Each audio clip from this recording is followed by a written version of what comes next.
Welcome back. I got a fun one for you tonight. We're going to take a look at my Wicked Pig Hunting Lights. I'll describe the light a little bit and tell you what comes with it. Then we'll take shots from 50 and 100 yards and we'll show you what it looks like. First off, this is the Wicked Lights A67iC. It's a 3-in-1 rifle mounted hunting light. Here is the light itself. It does come with a quick disconnect rifle mount.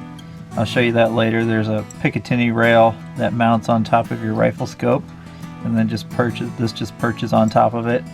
Just clips on with this lever right here. This knob here lets you switch between green, red, and white just by flipping the dial. And there's a good snap when you get to the other one, so you can feel that in the dark. I always hunt with it on green. Also, what comes in this kit is this glare shield. It just snaps onto the front right here. I don't know, I've never really had to use that, and I've shot this thing out past 100 yards, so use it if you will. It comes with it. Then there's battery charger for the battery that goes in the light. It comes with 2 lithium-ion 18650 batteries. These will last quite a while. I've had one of these batteries in the light for a 3-day hunt before and was fine, but always good to have a backup. Also comes with the cigarette charger light if you need to charge it that way. And finally comes with 2 different, I guess, control knobs that screw in to the back end of the light here. This one you would use just if you're using it as a flashlight. It's a push button at the back, and then you can turn the knob to increase or decrease the intensity.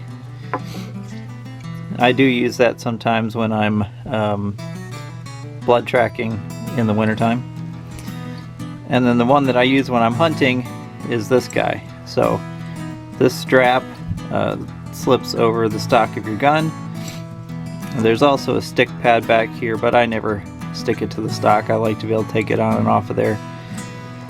And then this threads on to the back of the gun, or back of the light, and it's the same deal. So press the button to turn it on, and then you can rotate it to increase or decrease the intensity of the light. And now to install this on the gun. This is my 450 Bushmaster Ruger American. You can see this clamp and mini pick rail that's attached here. That comes with the Wicked light. It comes with this regular sized clamp and a shim based on what size scope tube that you have. And then to attach this,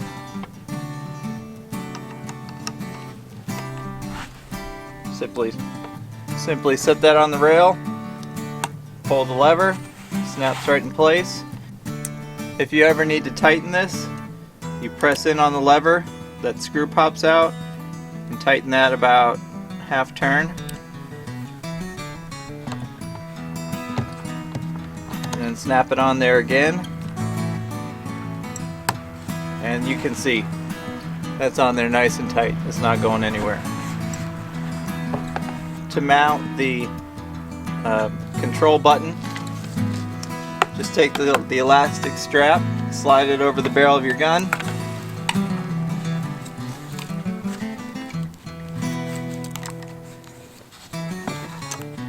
and really place it where it's comfortable with your finger.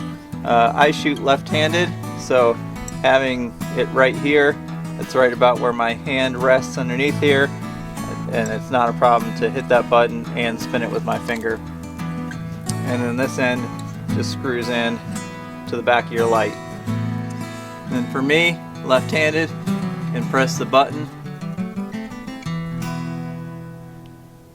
Press the button to turn the light on or off, and then rotate to increase or decrease the intensity. Okay, so we're out here at 50 yards. targets out there in the dark, sitting up in front of a bank of dirt, so I am shooting into something safe. Got my on-off button here. I could turn the beam up or down, as you can see there. Now I'm not sure if you're going to be able to see the target on the camera, but I'll do my best to see if that shows up. You can see that white dot right there. That is my target. Okay, I'm going to turn off my lantern here, put on my ear pro, and take 3 shots at 50 yards.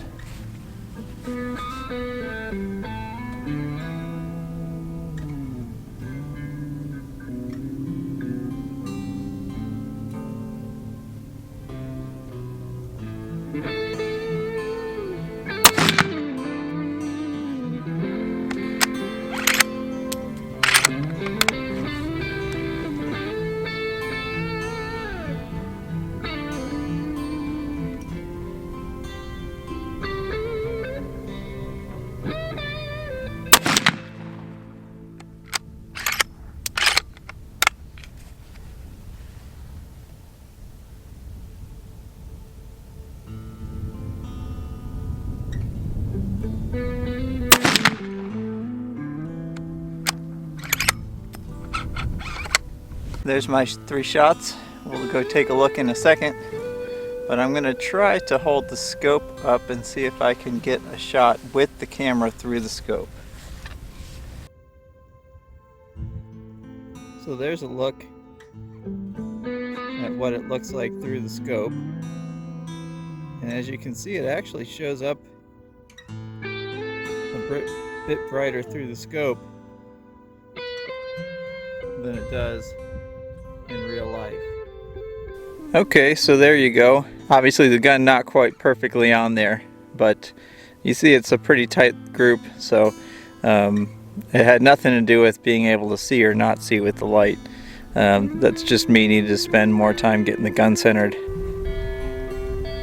Alright, we're out here at 100 yards now. I don't think this is going to show up very well on this camera, but after I take my 3 shots, I will hold the phone up there again, looking through the scope so you can see what I can see.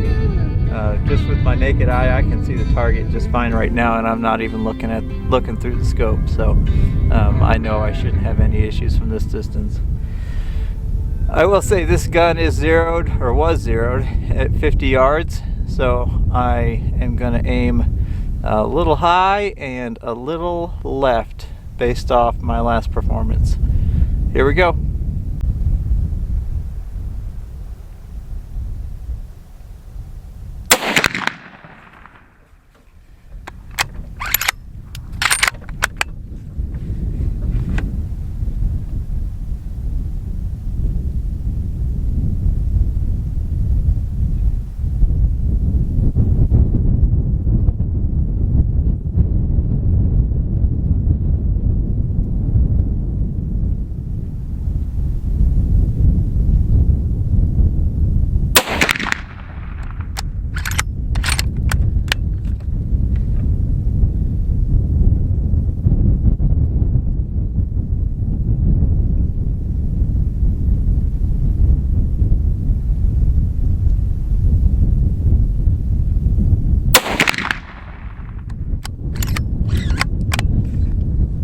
So there you can see the target out there without the scope. It is the white thing on the right hand side. And let me see if I can capture it in the scope. There you go. You can see it in there. And you can still see the black dot on the target. Now that's with the magnification turned all the way down to 3. I had it turned up to 9 when I was shooting from here. But it made it very hard to find the image in the scope with the phone. Alright, let's go take a look at the shots. Again, just as a reminder, that gun was zeroed at 50 yards. So this was my shots from 100 yards. I was holding approximately right here when I was taking my shots. And you can see again a nice tight group of 3. I could see the target fine. that distance off is just a zeroing of the gun. Alright, so there's a quick overview of the Wicked Hunting Lights. Kind of felt like I probably should re-zero that gun and redeem myself a little bit with my marksmanship, but I am just about to take that scope off there again and mount the Wraith recording IR scope on there. So I didn't want to waste the time and the bullets recentering that just to justify my marksmanship, but we'll get that all straightened out with the Wraith, and hopefully I can perform a little better and redeem myself a little bit. I will say that this camera didn't necessarily capture the light as well as I thought it would at night. I watched some of the video, and it just with the naked eye you could see it a lot better. The phone did a little bit better job capturing that, but it's really no issue seeing something out to 100 yards, especially if you're looking at a pig or looking at a coyote. You're going to see those eyes light up, and it's really easy to pick up your target. It's not a big deal at all. I will say, when you're turning that light on an animal, you kind of want to hit that button, adjust the light, and then slowly lower it down onto them. You don't want to just snap it on full power, because some people say that they can notice the shadow difference when you do that. So I would say, just like in all hunting situations, be a little tentative, be a little slow, be a little careful when you're trying to get on an animal. But it's really a good, relatively cheap way to hunt. Again, the IR is a lot of fun, the thermal is a lot of fun, but if you want to get into night hunting and on a much lower budget, these night lights are a great thing to use, especially if you're setting up over some kind of bait. Alright, if you have any questions, drop them in the comments. If you want to see more content like this, like and subscribe. Thanks for watching.